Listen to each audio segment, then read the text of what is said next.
welcome to ThePrint Headlines. I am Samah Qundeel. Let's get into today's headlines. Trump claims US has won Iran war. US President Donald Trump said that the United States has already won the war with Iran and accused fake news of prolonging the conflict narrative. Iran says non-hostile vessels are free to pass through the Strait of Hormuz, reiterating that the country has not choked the crucial waterway. Iran adds that the vessels passing through the strait should coordinate with the Iranian authorities. Reports say Trump's 15-point plan has been passed to Iran, while Tehran claims US is negotiating with itself.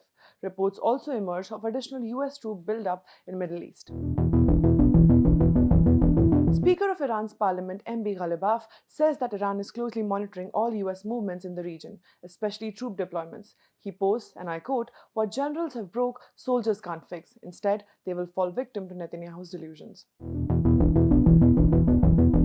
Government holds all-party meeting in Parliament House complex over West Asia tensions.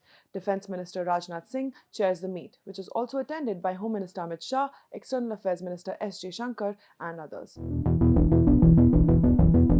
No fuel shortage, says Indian Oil amid panic buying. Indian Oil Corporation Limited has assured in a statement that there is no shortage of petrol or diesel and that fuel outlets have adequate supplies despite panic buying triggered by rumours. Activists slammed transgender bill passage in Lok Sabha. Activists termed the passage of the Transgender Persons Amendment Bill 2026 in the Lok Sabha a black day, expressing concern over the government's push to pass it quickly in the Rajya Sabha.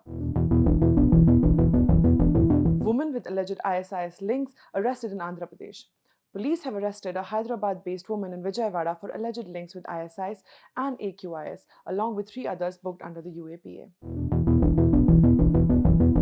Supreme Court pulls up Gurugram police in child rape case. The Supreme Court criticized Gurugram police for insensitive handling of a 4-year-old rape case, calling the questioning of the child secondary victimization.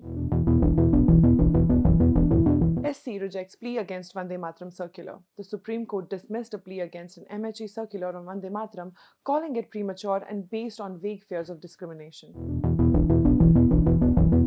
The Delhi Assembly received another bomb threat today during its budget session, triggering security checks for the second consecutive day.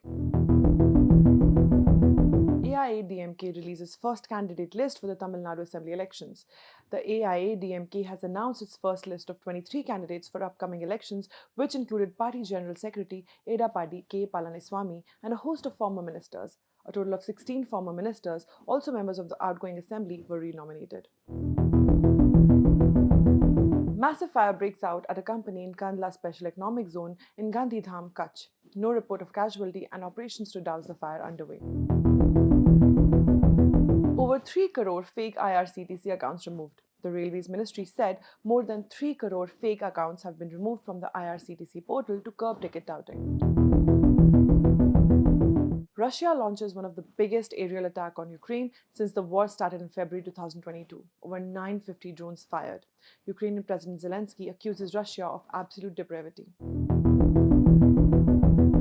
Russian attack damages key power line in South Ukraine, affecting the power supply of neighboring country Moldova, which declared an energy emergency. Philippines President Ferdinand Marcos Jr. declares state of emergency as the West Asia conflict disrupts fuel supply and other global supply chains.